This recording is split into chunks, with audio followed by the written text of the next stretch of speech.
Salut la gang! Première des choses, je veux m'excuser. M'excuser pour la semaine passée. J'ai été absent la semaine passée. J'ai pas fait de capsule. J'étais en plein déménagement. J'ai pas été capable de me libérer pour faire une capsule. J'en avais par-dessus la tête dans les boîtes et tout le kit. Là, je suis bien installé, je suis prêt pour vous autres cette semaine. Puis les élèves de Bernard-Corbin, vous avez été chanceux. Madame Josée, elle a pris la relève, puis elle a fait une capsule pour vous cette semaine. Pour les élèves de la Sablière, je suis vraiment désolé les cocos. J'ai eu une grosse semaine la semaine passée dans mon déménagement, tout le kit. Et là, c'est fini, je suis de retour parmi vous. Ça étant dit, quel bonheur de me retrouver enfin dans mon gymnase. Les élèves de la Sablière, tu ne reconnais pas ce gymnase-là parce que c'est le gymnase de l'école Bernard-Corbin. Les élèves de Bernard, évidemment, que tu reconnais cet environnement-là. C'est un plaisir de pouvoir venir te parler, de faire ma capsule dans le gymnase. Et ça me permet d'avoir accès à des murs, ça me permet d'avoir accès à du matériel. Donc, pour les prochaines semaines, ça va m'aider à faire mes capsules. Cette semaine, tennis. Donc, tennis, raquette de tennis, ça te prend une balle de tennis. Si tu n'as pas ça à la maison, évidemment, c'est un petit peu plate pour toi cette semaine, mais j'essaie de varier le plus de moyens d'action possible pour essayer de toucher avec les choses qu'on a à la maison.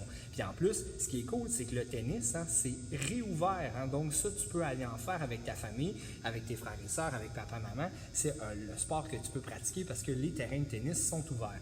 Ils sont presque tous installés, si je ne me trompe pas, dans la ville de Terrebonne. En fait, je pense qu'ils sont pas mal tous installés dans la ville de Terrebonne, mais à suivre à ce niveau-là, ça devrait s'en venir dans les prochaines semaines, si ce n'est pas déjà fait.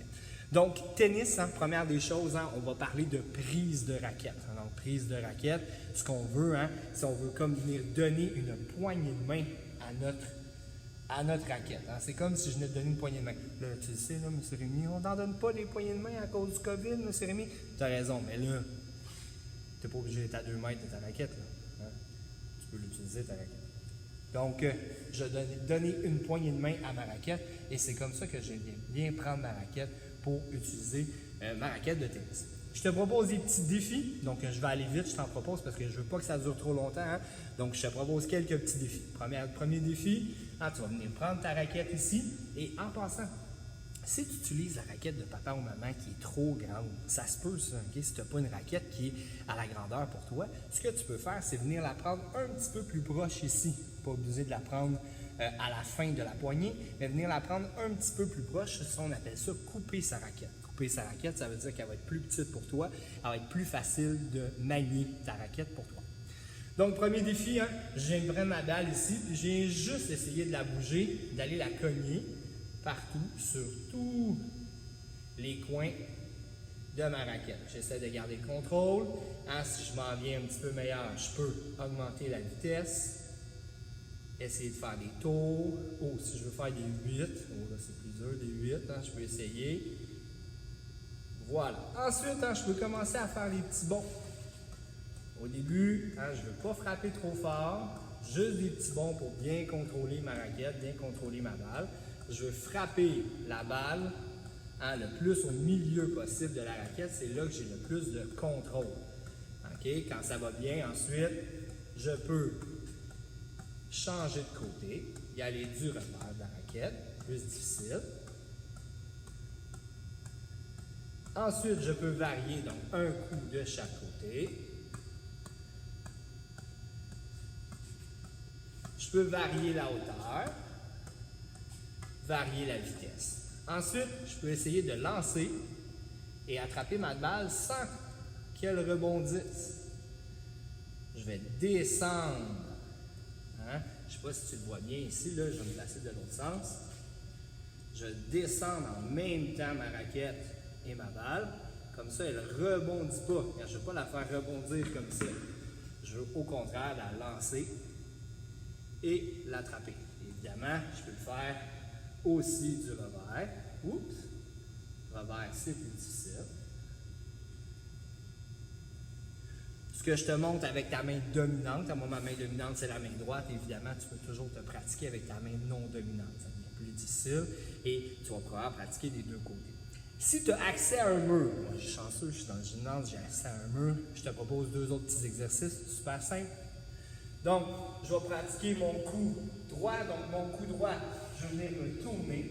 Hein, je ne veux pas être face à la balle. Quand la balle elle arrive, je viens ouvrir ma tête de raquette ici, la mettre parallèle, presque parallèle à mes hanches, et je vais venir me placer de côté et je vais venir pousser avec la raquette vers l'avant. Je ne veux pas trop frapper comme ça, ok? Mais je veux venir pousser la raquette au début. Là, je ne te montre pas comment faire un super coup droit, comme si tu étais dans un match en 5 contre Roger Federer. Je te montre comment bien contrôler au début en venant pousser avec ton coup droit. Au début, c'est pas de frapper fort, c'est de garder le contrôle de sa balle. Ensuite, je vais pratiquer mon revers. Mon revers, je vais montrer un revers à 2 mains. Donc, le revers à 2 mains, je vais venir placer ma main gauche par-dessus ma main droite ici. Et je vais venir encore une fois, encore un petit peu plus haut que la hauteur de mes hanches cette fois-ci, mais je commence à la hauteur de mes hanches. Donc, la hauteur de mes hanches, je vais venir pousser un petit peu vers le haut. Okay? Encore une fois, éventuellement, au tennis, il y a une technique qu'on appelle brosser la balle, c'est pour ça aujourd'hui. Okay? Donc là, je vais pousser la balle ici. Et encore une fois, je te l'ai dit dans plusieurs de mes capsules, on veut avoir une position athlétique. Ça veut dire qu'on va avoir les genoux un petit peu fléchis. Là, je sais que tu ne vois pas très bien, mais tu peux l'imaginer. Un petit peu sur la pointe des pieds, genoux fléchis. Je suis prêt à aller d'un côté comme de l'autre. J'ai une position qui est athlétique. Pratique de ton revers. Là, je peux varier la force, varier la hauteur. Si on manque de coup, comme il vient de m'arriver, on rattrape la balle et on continue. Donc, c'est tout pour cette semaine, la gang. Truc de tennis, je vais me mettre disponible encore, tu regarderas sur la trousse pédagogique, je vais me mettre disponible pour un Zoom cette fois-ci. J'ai essayé quelque chose avec Mme Josée cette semaine, puis elle m'a donné des trucs. Et là, je vais essayer de faire ça sur Zoom. Je vais t'envoyer ça dans la trousse, tu auras juste à cliquer. Ça va être... exactement, c'est ça. Donc, je te souhaite une super semaine, les cocos. J'espère que tu te tiens en forme. J'espère que tu manges bien. Écoute tes parents, écoute les consignes. À bientôt. Bye, la gang.